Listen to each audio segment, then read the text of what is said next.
Hi, I'm Pam, and I would like to welcome you to the Live Authentically show. My team and I help other people step into their authentic realities via a number of different modalities. This show is obviously one of them.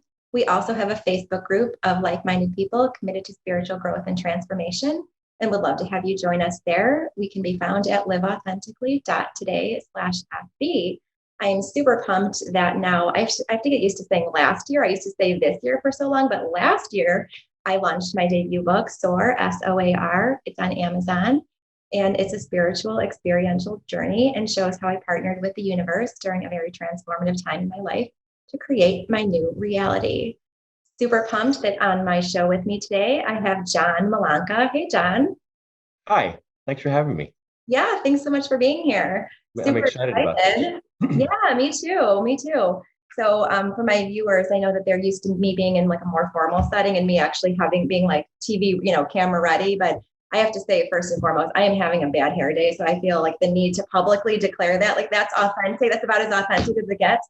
I'm in New York City. I decided to just kind of up and go to New York City a couple of days ago. So I was walking around in the city this morning, gorgeous morning, but super humid. So, humidity 1, Pam 0 this morning. So I started to get ready for the show like I normally do. And, it was just pretty clear early on the hair thing was just not going to work out today. So instead, I look like I'm going to be performing in a ballet recital after this. So decided to go with you. Well, you look great. And I'm very familiar with the New York heat. I used to live there and I would walk to the office down there on Fifth Ave. And I'd always, after work, I'd go to the gym and get a workout, take a shower, and I'd steal a towel because after my shower, I'd still damp myself up because of the humidity. In the morning, I'd walk to work, damp myself up. It's just constant hot, cold, sweat, wet, everything else like that. So I hear what you're saying. I love that. Pamela 1, or Pamela was 0, humidity 1. So I didn't know you used to live here. Yeah. And so it was. For 3 years, I was there until 9/11, actually. And so, really? yeah, that was, I was fortunate that we were at a conference in LA, Disneyland of all places. And I remember the office called, said, turn the TV. And I said, holy moly. And so going back, I remember I couldn't get back there probably about 5, 6, 7 days. And I rented a car, drove to Las Vegas, visited some friends there, and then flew back, I think the following Sunday or Monday. And boy, that was a trippy flight, empty flight. Oh, I'm sure. And you would sit there, and if someone would go to the restroom, everyone just watched and waited and watched and waited. I remember landing into I don't even know where it was, LaGuardia or JFK then, but taking a cab into town and just seeing devastation and no building and the cloud of just smoke that was there. And it was just, that was the one time that New Yorkers really came together. That, you being there right now, and you'll see this when we get off, when you walk around, but you're seeing a stoplight and light turns green. It's not even green for a half a second, and the cabbies are no one honked. The city was silent, and everyone came together, and it's it still affects us today. What are we? How many years later? 20-something years later? 20 years later? It's hard to believe. It's hard to believe. And but anyway, it's a beautiful city, and glad they came together and yeah, super. I don't want to say life, but it's a shame that we have to live through this type of stuff. Yeah, it really is. Yeah. But it's a beautiful city, and I'm happy you're there.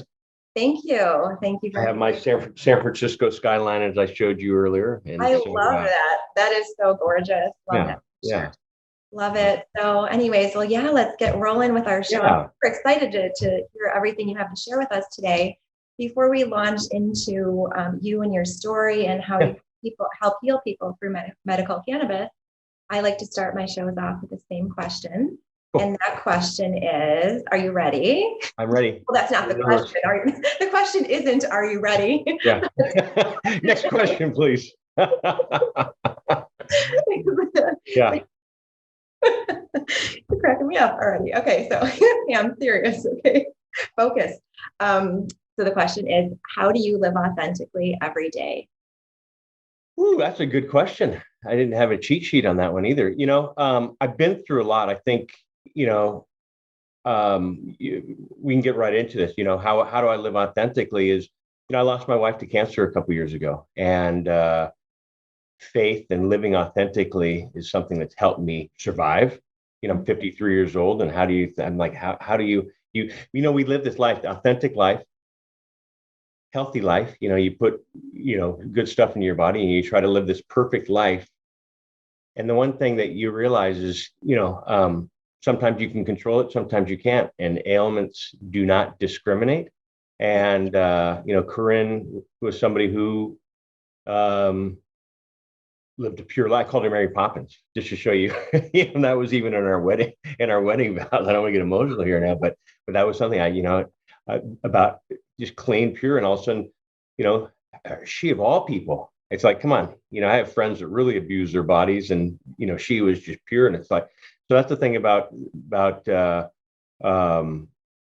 I don't understand. 9/11, don't understand. And leading up to just life, and it's part of life. But living authentically, I think, is showing my emotions. I think helps, and I share with this. And everyone's journey is different, especially when you lose a spouse at such an early age. And so my journey of, and I'm still going through my grief. And I think that's why when you and I connected, I thought, God, what a perfect platform for both of us, talking about your platform about living authentically. People always say, God, I'm so proud of you. You're brave. And I said, I don't have another one option, not be here, which I want to be here. And the other option is to be here. And let's, either I can go deep down a hole or not. I mean, I didn't go the drug, alcohol, and eating and everything. My living authentically for me was to take care of myself, grieving. I did grief counseling, but also I run, or I have movement every day. That sounds, I have movement every day. Yeah. No, I move every day. So running and running, I share that with, and don't I feel I feel great. No, I know it's a family show, sorry. But laughing is so important. And there's days where it's been tears are coming out, and then I have to laugh, and I share that. And I've talked about that with others that are going through something like whatever it is. But moving, I don't care if you live in Manhattan in the middle of a winter storm, get out and walk. I mean, even with us in COVID, we're all now in home offices, and you're sitting there, 10, 12 hours a day and just looking at a computer. And I always say, stop for 5 minutes, go outside, walk, get some fresh air, get some sunlight if you have sunlight, but moving, I run every day or I ride every day. And that has been my therapy. So that's something that I share with others and pay it forward. But how I live authentically is I feel now that I have this higher power, Corinne, over my shoulder every day, and it's good and bad, because there's days that I'm thinking, okay, she's still going to walk in this door, and there's other days that I know she's over my shoulder, and I know, okay, you better be good because I have some angels watching me. It's like, okay, but anyway, so that's how that's my definition of living authentically. I mean, truthful to myself, and I always share with people too is don't settle. I waited to get married, and it was wonderful. And I dated some wonderful women in my life, and I'm still friends with 98% of them. But just be truthful to yourself. And if you feel that gut instinct, it's true. It really is true. Follow your gut. Follow your gut. We've all, believe me, I'm not perfect. I've gone through things going, God, why didn't I knew this was going to happen 3 years ago. Why did I stick with it? So life is short, as we know. And I think it's awesome that you have this opportunity to go, I'm going to take care of myself this weekend, and look where you are right now. And I think everyone should do that every once in a while, not just get caught up in the whole rat race like we all do. And I'm guilty of it too. So, but that was my definition. Sorry if I took up too much time there. Not at all. That was a beautiful answer. Thank you. So much deep wisdom, and a couple of things that I'd really like to circle back on and go a little deeper. First of all, I want to publicly say I'm so sorry for your loss. I know that must have been excruciatingly painful to deal with, and you still deal with it on a daily basis. Every day.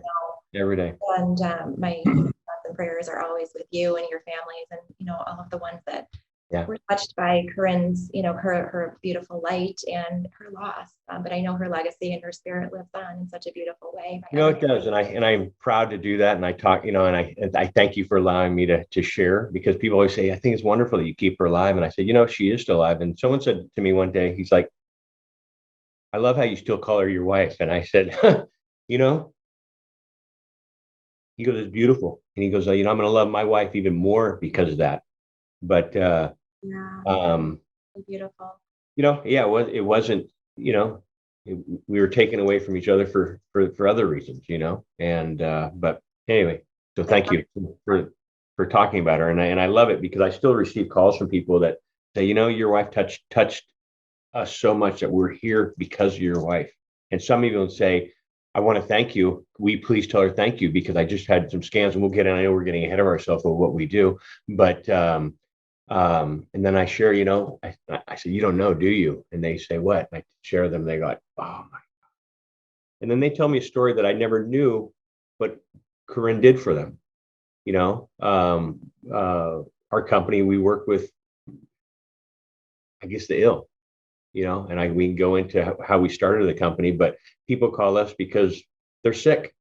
Mm-hmm. And this lady shared, she goes, your wife was diagnosed with cancer. I didn't know what to do. I was scared. And that was 7 years ago. And my scans are clear. But your wife sat on the phone with me, and she goes, I have to go. I'm speaking in the city. And she goes, but I'll call you from the car. So Corinne called her from the car, and that was just Corinne, and sat on the phone talking to this patient, and shared her and directed her what things to do, what question to ask, what to avoid. And, for this lady to call me and share, it was about 3 or 4 months ago now, but, I'm alive, and I just wanted to thank you. And so I like hearing those. Those to me are touched by the universe, little tidbits that come back to me. Absolutely. So I know that, you had shared with me that she was super healthy, Yeah. super young, fit, like picture of health, was really conscious of everything she put in her body. So how were you able to come to terms with, get your head around, et cetera, link the fact that, that she was super healthy and did all the right things and yet still got sick? I know that's really difficult to reconcile. We'll talk about what the company is, but when you get that diagnosis, I mean, it was, living this healthy life. We were in our office planning my 50th birthday, planning our wedding anniversary. We were going to go to Italy for 3 weeks. So we had other friends joining us, but it was a 50th birthday, wedding anniversary vacation, and the phone rang. And leading up to that, we had already taken 3 blood tests that all came back negative. And our doctors are our friends, and they're like, you guys are our star patient, our star pupil. Especially when all 3 blood tests came back clear. And so we were on vacation in June that year, and she wasn't running, she wasn't riding. I was massaging her every day, and I said, God, something's up. So I called our doctor, and they said, when are you coming home? I said, on the 26th. They said, come here on the 27th, and we'll do an ultrasound. And on the 29th, we were at the office, and the results came back that it was pancreatic cancer. There was a 4-centimeter mass on her pancreas. I said, what does that mean? And they say pancreatic cancer. You're like, what? How's that even possible? And so to have that, and any of your listeners that are going through this, it rocks your world. And you're like, oh. So staying positive throughout this. I consulted with doctors all around the world. I mean, when you go through something like that, you being diagnosed, you will do anything. I mean, you will, if someone said, eat your AirPod case, there are cases, you'll eat it. And so, but I consulted with some great medical doctors and experts all around the world: Australia, New Zealand, Italy, UK, Canada, brought her to Mexico from our doctors recommending. I'm like, come on, I'm not going to be that dude taking his wife down to Mexico. And I'm glad we did. It was an American doctor that moved down there about 18, 19 years ago. And so a lot of these, I do a lot of work in the integrative, Corinne and I would do a lot of work in the integrative oncology world. And these are MDs that do things besides chemo radiation.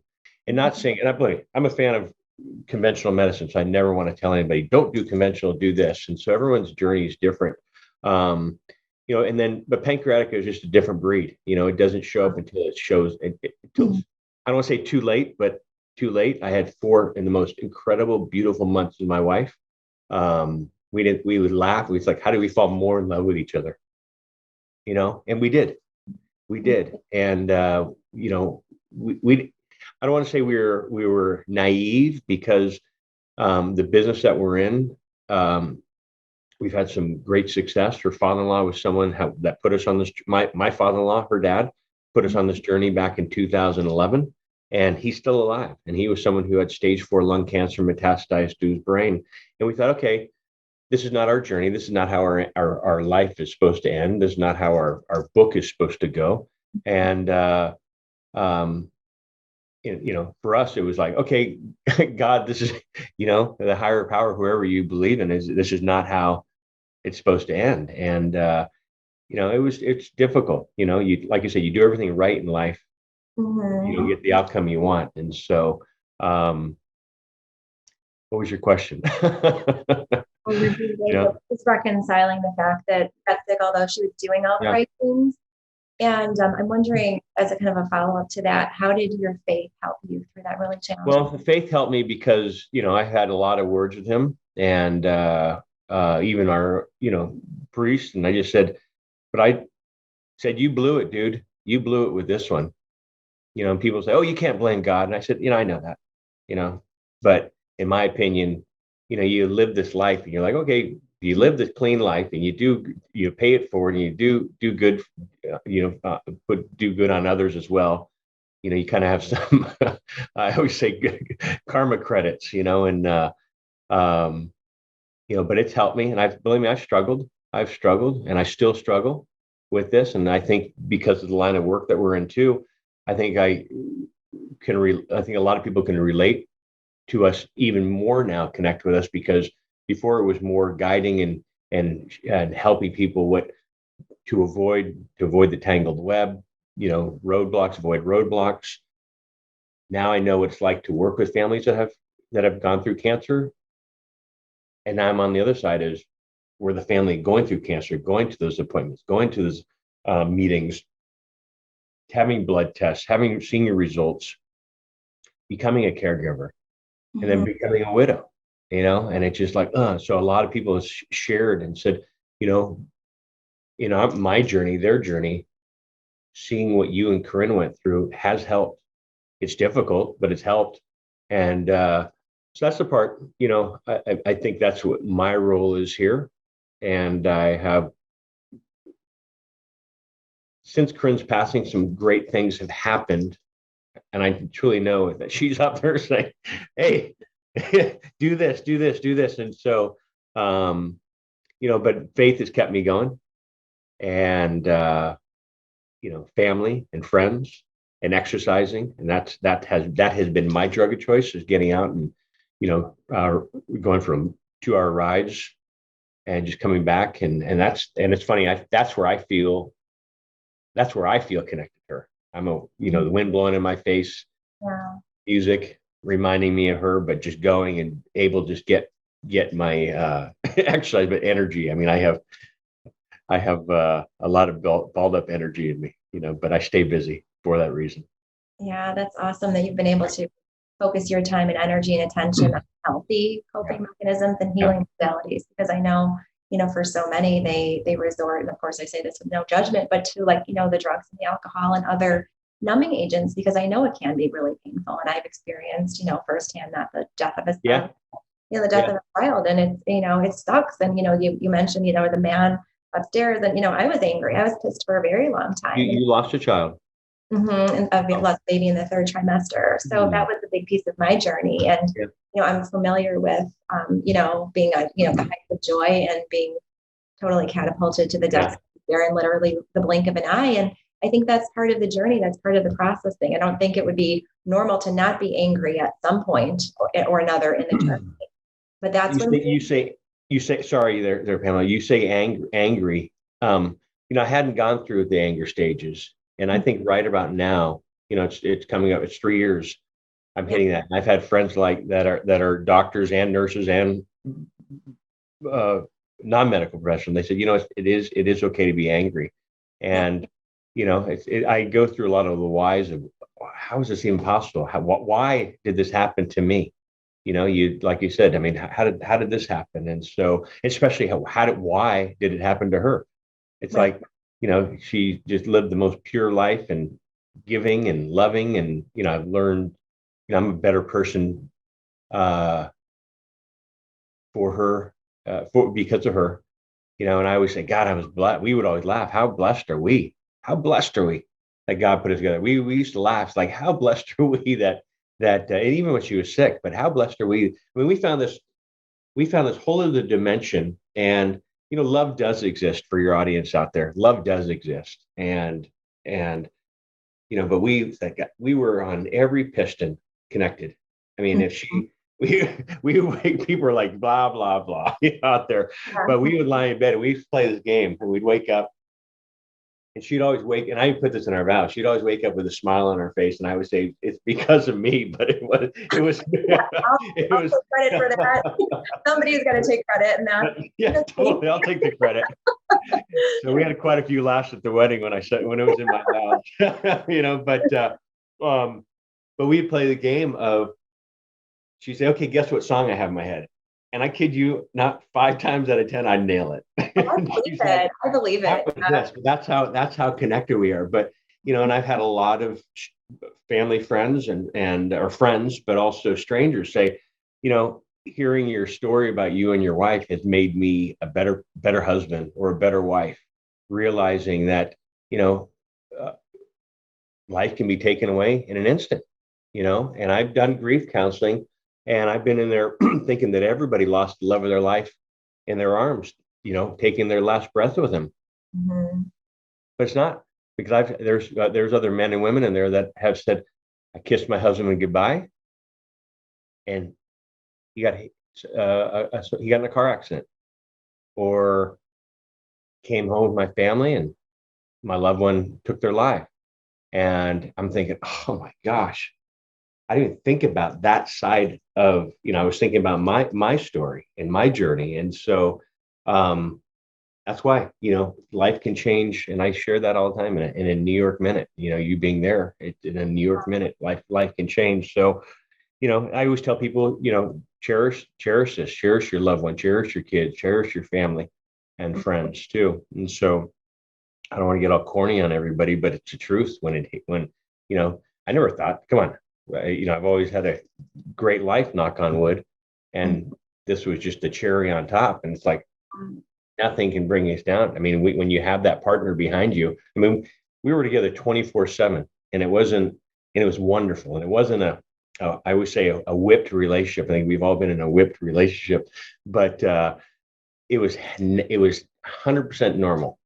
And we got along. We conversed every day. We had a great relationship, and that was the one thing that, at the beginning of your show, you were talking about the universe and being touched, and I forget what you said, but one time Corinne and I were it's happened quite a few times. Actually, it was a doctor family, husband, wife, and their kids were lawyers from Chicago, and we were at a conference in Nevada for the oncology conference, and they stopped and they saw us at our exhibit booth, and they walked over and the wife said, I don't know why we're supposed to come over here, but we could see this aura around you.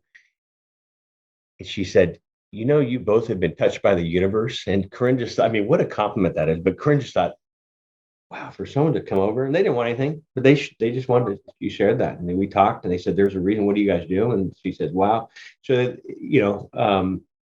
we kept in contact with them for a while, but I just thought when you opened up like that, I said, oh my gosh, so in my mindset, things happen for a reason.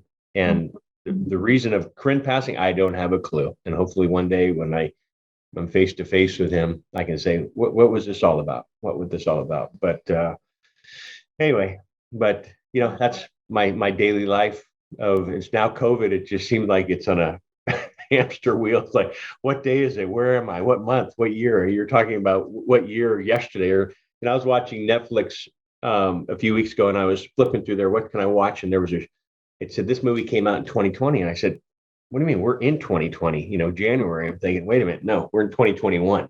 I lost that whole year, like everybody too. So time is just accelerating. One of the things I want to circle back to you that you mentioned in your opening remarks to my question about living authentically is you use the phrase "don't settle," and I'd like to hear you expound on that because that is one of I do the presentation "How to Live Authentically," and that is one of my secrets that I share. Oh, really? It's keeping standards sky high is how I say it. I think so many times in life we're accustomed to just, well, that's just the way it is, or this is what's in front of me right now, or we don't think it's a deeper seated issue. Like we don't think we deserve anything better. So we just accept what's right there. And I always say, we need to go about it the other way around.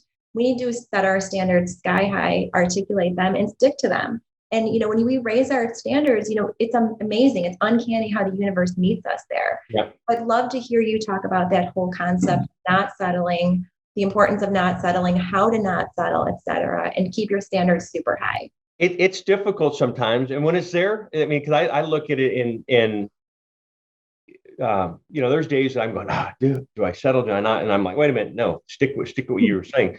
What I always say about the don't settle is a perfect example. I didn't get married till I was 43, 3, I don't even know. But, and I grew up it's funny, I grew up overseas, and 98% of my friends I grew up with he didn't get married to the late 30s or 40s for whatever reason. I don't know if we saw the world and it's like there's a whole other world out there. And 98% of my friends I grew up with over here in the States all got married in their 20s, and I don't know if it's, just seeing that. And so I'll use the example, don't settle when it comes to marriage is, like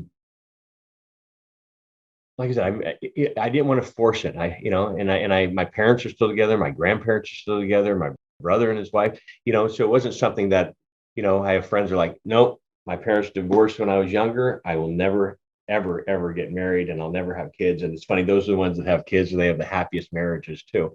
But with Corinne, when we got married, we had friends. We had a place in Montana, but we had friends that flew in from Australia, Belgium, Hawaii, New York, etc. And Corinne always laughs. She's like, "Look at all your friends are RSVP." And I said, "All my friends are RSVP because they want to see who I'm getting married to." And she said, "Don't settle," because, and I said at the beginning of the show, it's like true love does exist. True love does exist, and I have friends that go, I knew when I was walking down the aisle, that I shouldn't do this, and and it's tough because you think, oh, I might just, I'm human. I'm still guilty of it. Do I do this? Do I not? Do I give this up because there's something's better? And that was my problem, why I got married at 42, 43, because I kept on saying, I know there's something better. I know there's something better, so don't always, I don't always practice what I preach, but it is a good thing to, when you do not settle and you see that. I mean, we kind of know in our gut what's right and what's wrong. Right. If you're already seeing these things happening, I have friends that are dating and they're already in not marriage counseling because they're not married, but they're married, but they're already in counseling before they're even engaged, and it's not working. They're constantly, I said, and then they get engaged, and I'm like, guys, fix this before you go down here. And are you guys? I mean, look at what you're going through already.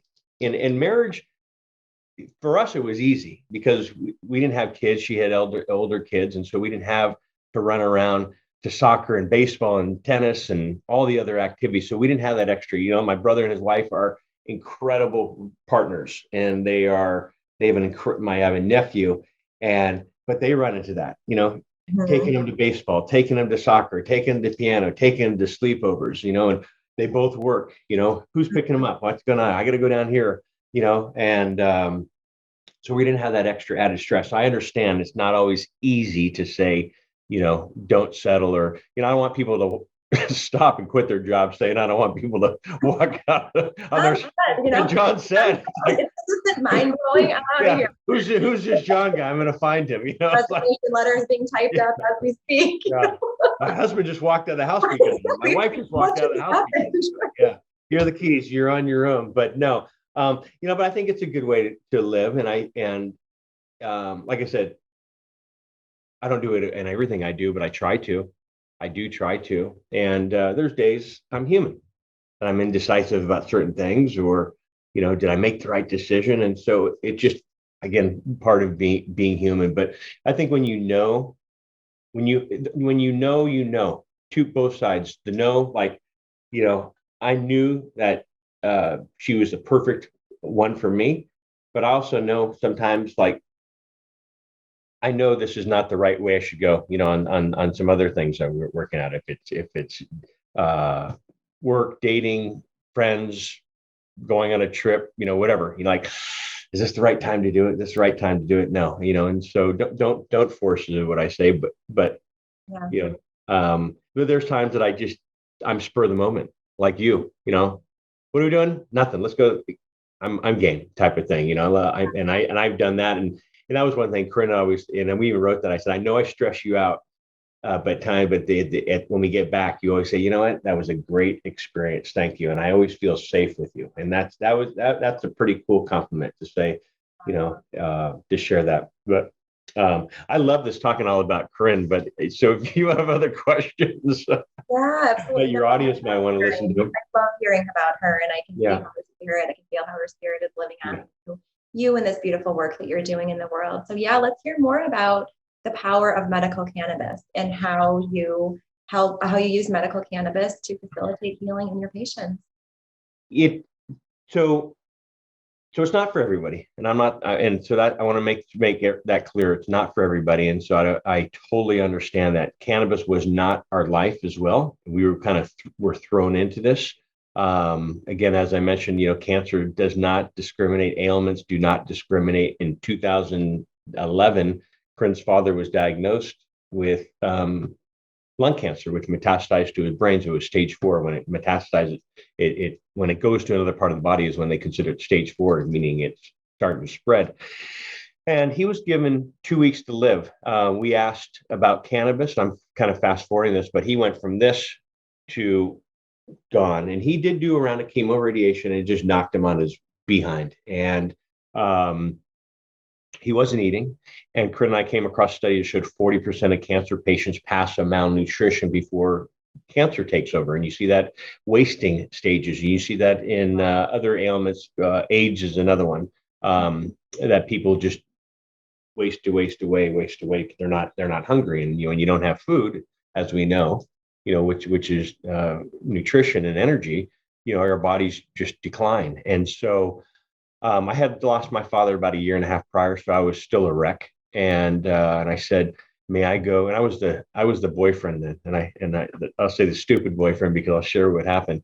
But I said, "May I go to your next appointment with you?" And they said, yes. We picked him up, full on oxygen tanks, and wheeled him in. And I'm fast forwarding the story, but we were in the oncologist's office, and we asked, how much time do we have? And she was shocked that we asked. And he said, "This is my family." And she said, weeks, which we thought was generous. If they would have said 18 hours, we would have thought that would have been more on. Mm-hmm. And I said, "What can you do?" And we can give you morphine. He said, "I'm not in any pain." I looked at Corinne and everyone. I said, "I don't mean to offend you, but what about cannabis for appetite stimulation?" Mm-hmm. And the only reason I said cannabis, it was 2011, and in California, dispensaries are popping up everywhere. Oh. So people were talking. So I'm like, okay, cannabis, munchies. Yeah. And if he's not eating, let's get some food in him. Mm-hmm. So doctor said, "I know nothing about it." And I said, "Dean Corinne, Mary Poppins, the caregiver, and we'll take it from there." And she just looked at me like, what do I know about this? And I said, "It's easier probably to deal with a family member than me, who doesn't have the same last name, et cetera." So we went down, and it was the blind leading the blind. And the laws from then to now are night and day. Regulations, the labeling, there was no labeling. It was like, oh, sticker, cannabis, And so we went down to the dispensary, and the dispensary is, nowadays people know cannabis is legal in 35 states medically and 15 states recreationally. And so, but a cannabis dispensary is almost like a pharmacy. But it's very strict. If now, but the 15 states that are legal, you have to be 21 and over. But for your children, they wouldn't be able to walk in there. It's like, and I talk to families all the time. "I don't want this in my neighborhood." I probably wouldn't want it in my neighborhood either. But picture your child 12, 14, 16 walking into a bar, what's going to happen? Well, they're going to be a bouncer there. Not, it's the same thing. It's not a bouncer, but they do check your IDs and they get into, it's like a reception area when you get into your, in most cases, in your doctor's office where they'll check you. And hi, Pamela, have a seat. We'll be right with you. And then once they clear you and make sure you're legitimate, then they'll let you into the back room as well, where the products are. Anyway, but with Corinne's father back in 2011, we ended up getting him a chocolate bar because I knew he couldn't smoke, and gave it to him thinking, okay, it's going to help with appetite stimulation, not knowing the medical benefits, and knocked him on his butt. And that's the stupid boyfriend part I was talking about. And I'm thinking, oh my gosh, what have I done? What did I do? And I was more embarrassed and scared at the same time. And I said, please trust me. So we went down and found another product. And the only reason we went with this product, it was a coconut oil product infused with cannabis. And I knew we could freeze the coconut oil and cut it in slivers. I don't know why we thought that, but that's what it was. And it was 10 milligrams, and we just cut in slivers, and we gave him about 3 milligrams, thinking, okay, he'll pass peacefully. But so he started eating, and we said, munchies, cool. Day 1, day 2, day 3, day 5, and his complexion started coming back. But he's again on 24/7 oxygen, which we had this long tube, and we got an extra long tube, put the oxygen tank in the closet because it just sounded like death, And day 8, we go over there and he's shuffling around the house without his oxygen. And we said, what are we doing? He said, well, something's working. We're like, don't get too cocky here. I remember what we said. But as time went on, we started researching, oh my gosh, is there science behind this? Or are we just luck? Mm-hmm. And we started reading all the science. And he's a retired dentist and Stanford graduate, educated man. And we would start giving him studies and showing. And it's like, I'll be darned. This is the reason why. And so cannabinoids. So our bodies, for your listeners, our bodies have, all mammals, and now they've even discovered sea slugs, have an endocannabinoid system, just like we have all the different systems, in our body. And so endocannabinoid system is a system in our body that was discovered in the early 90s. But what it's doing is craving, and Cliff Note version is craving cannabis to bring the body back to balance. And it is a true system in the body. Endocannabinoid system, ECS is what some people, the acronym, but endocannabinoid system. And so it brings the body back to homeostasis. And again, not knowing that at the time, is we're like, oh my gosh, there is, hope here. And so at 6 months, hospice fired him as a patient. And by that point, we had started United Patient Group. And we said, there's a million other families out there like us where cannabis probably isn't your lifestyle. But we wanted a site that they can come to and not feel put off by, nothing wrong with the recreational, but a lot of people are put off thinking that recreational equates to, a topless girl smoking a joint, or the partier with the bong and everything else like that. So we said, we want to build a site that is the demographic that we're working with, my father-in-law. And so for doctors to come to, nurses to come to, pharmacists to come to, even government to go, oh, here's a site, one site I can come here and read up on studies and on different ailments. And so we've discovered that there is something called cannabis oil as well. People call it Rick Simpson. I'm against that because not all Rick Simpson oil is the same. Not all oil. It'd be like calling all Starbucks coffee, all coffee in the world, Starbucks, which is not the case. Rick Simpson, maybe a lot of the media has really confused a lot of people, but it's an oil, looks like molasses, comes in a syringe, not an injectable syringe. And it's been shown to kill cancer cells in our body as the endocannabinoid system, but there are about 140 different cannabinoids in cannabis. THC, which everyone's very familiar with, probably is one that gives you psychoactive effect. CBD, which we're seeing popping up everywhere. It helps with stopping cancer, helps with pain, helps with sleep. CBN helps with sleep. THCA, CBDA. So all these 140 different cannabinoids all play a role. And so we incorporated 4 parts THC, 1 part CBD into his regimen, and just small, minute amounts. and he put that under his tongue. So he was doing 3 milligrams a day and then the other oil at night. And make a long story short, I could go on forever here, but at 9 months, he was never going to get scanned, and he got scanned, and it came back with no evidence of recurrent disease. And that was 2011. He's still alive today, which has helped. And so we have launched United Patient Group for that, for families and doctors and patients to come to us to help them avoid that tangled web, help them bridge the gap with conventional. You can use conventional in conjunction with cannabis. So a lot of patients that are going through chemo radiation will say, oh, I want to try this first. And if this doesn't work, then I'll try cannabis or other elements. And I would say, you can work together. Cannabis does help with nausea, pain, appetite stimulation, as well as healing. And so anybody going through that, ask questions, ask your doctor. If you live in a legal state or illegal state, it's not illegal to ask those questions, but it's important to, see what other options are out there as well. And I think when you're going through something like that, and so we work with so that's another reason why in our mindset with Corinne, this isn't our end. Her father's alive, and with that, we met on an airplane. So love does happen at airports, but we met on an airplane. Corinne's dad became ill. We asked about cannabis. We started an organization. We've helped thousands of patients, not only here in the US, but overseas. And then Corinne became ill. And it's like, okay, this is how our story ends. And that's the part that really is it's like, it's weird doing this alone. I have a great team, but we're doing this alone without her because we were such a team when it came to this as well. God, I was going to say something and it'll hit me again, but that's what we do, and so we educate. We're the first cannabis company to be invited to the U.S. government in Washington, D.C., and we did a day of education in the U.S. Capitol, and that was not an open mic night. It was an actual John and Corinne Malanca United Patient Group event. So what an honor that was.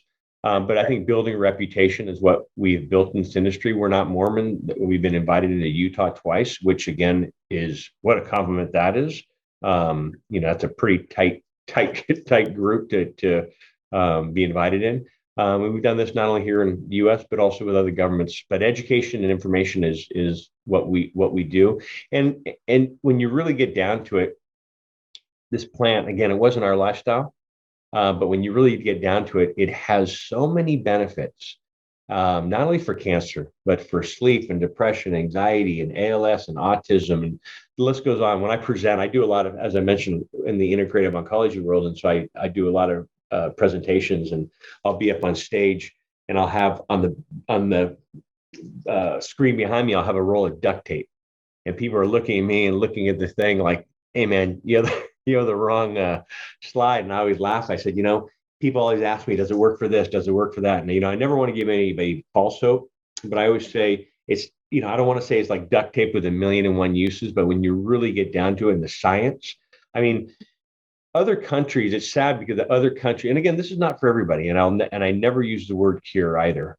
You can't even cure the common cold, and we're going through right now.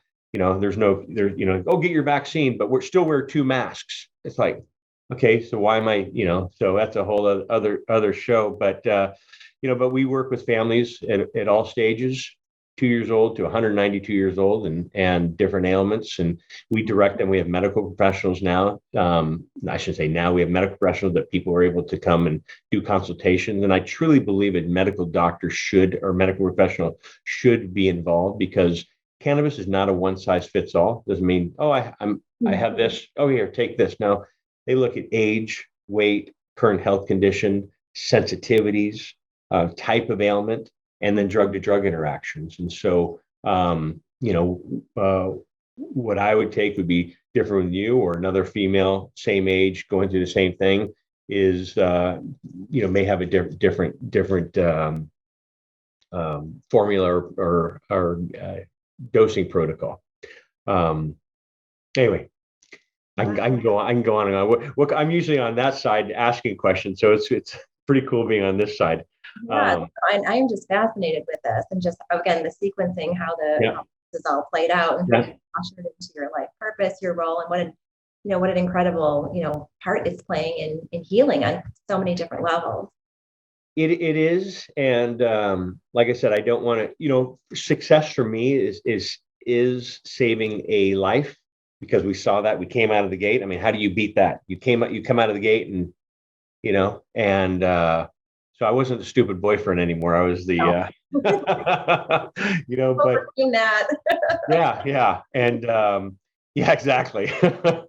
But for me, it was, a success is saving a life. Well, others that I've spoken to, say, I used to call in, and people, and I don't know if any of your listeners have heard me share the story, but it really stood out is when we first started, I was able to call and talk to everybody that we talked to, just follow up. Hey, Pamela, how is everything? Mm-hmm. And I remember this one lady, she said, my husband passed over on Tuesday and I lost it. And she said, no, John, you allowed him to get out of the hospital with the information you gave us. You allowed he and his brother to have a bonding moment. And really, I think his brother who was in denial, which I totally get, denial that I don't know if it was younger or older brother was in the hospital passing a cancer, and but it brought them closer together. And she said, John, and also that we upped our daughter's wedding by 3 months. We had it in our backyard, and my husband got to walk our daughter down the aisle. And he passed on Tuesday. And I just said, so it worked for them, it worked for them. And, that's a part of life that I just, and anybody going through this, you have my love and blessing, and I'm guilty of it. I look back on how many people have passed or had a loved one pass, and we all just get so busy and go on with our life. And that's tough, because now living it with losing my wife, there's some friends that I haven't spoken to since her passing, Mm-hmm. And I used to take that personal, and I'm thinking, I don't know, I can't take it. I can't let it eat me alive. I have to, there's a lot of stuff, and I still I can't I can't go down that rabbit hole, so to speak. And I just, and overly think. And sometimes, I remember Corinne would always tell me, why are you getting upset over this? Because they probably don't know that they're upsetting you. And I said, you're right. So why should I constantly just get in that? And I'm certain we all have gone through that. You get mad, you're mad, and you're like, Pamela, I'm mad at you. You're like, why are you mad at me? What'd I do? It's like, you mean you haven't been stewing over this for the last month? You're like, no, I feel great. And so stress can lead to dis-ease in the body. Stress can lead to inflammation in the body. It affects everything, sleep. And when you don't sleep, what do you have? Coffee or some other, energy drink, and your diet's off. Okay, today I'll eat this, I'll eat some pizza. And you're right there. And hopefully exactly. At like midnight last night. Ooh. Yeah. I can smell the garlic from here, but yeah, no, you have to. Yeah. So, but, anyway, that's how I try to live authentically in my life, and it's on everything I do, on everything I do, from what I put in my body to what I do to my body, running and riding, and how I conduct, my daily work. Mm-hmm. It's not work. It's not work for me. It's fun. And I've been very, very, very fortunate, because I've had jobs in my past that I just hated. And it's like, that talk about, gut instinct. If you're in a position where you hate, you might be better off, don't say John said quit my job today.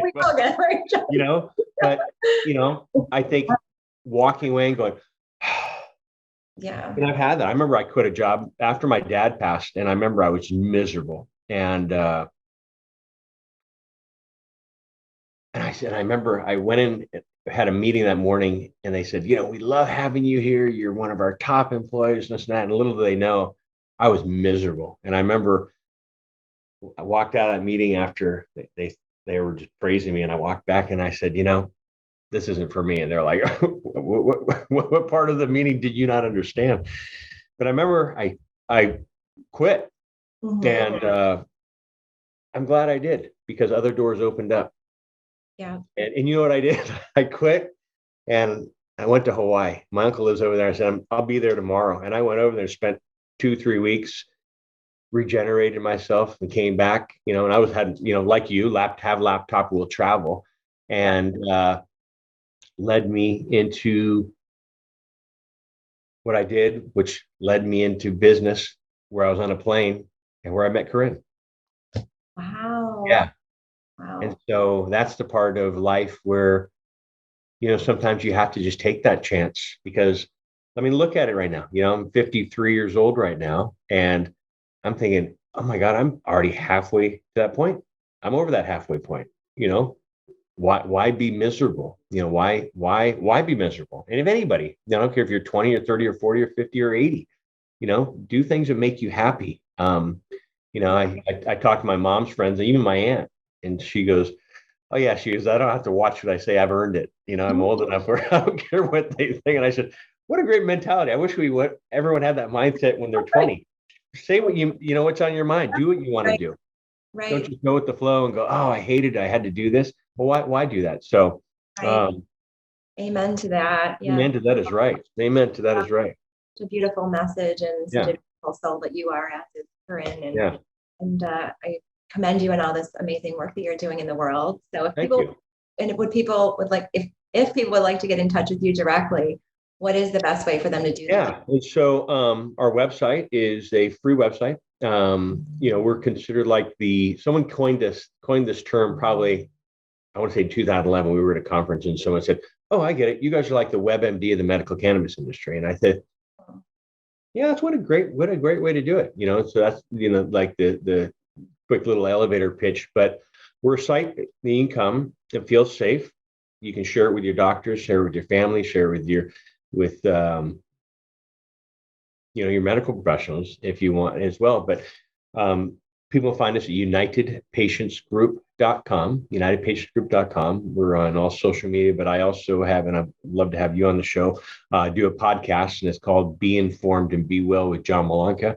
And we talk about health and wellness, but cannabis. I have, medical experts, scientists, patients, government officials, the works, but and growing every day. I learn every day. I'm human, but I'm the first to say I learn every day, and I work on myself, and that's something that I share with my guests, and I'll even share with your guests is get out there. It's never too late to start, and if it's exercise or a hobby or anything, one thing that Corinne and I always, you could tell that she's still with me in everything I do. But one thing, even when we were with our business, she'd always say, babe, act like we're in the trenches with our sack on, mud, and you just have one step forward, and don't let all the other hoopla distract you. One step forward, one step forward.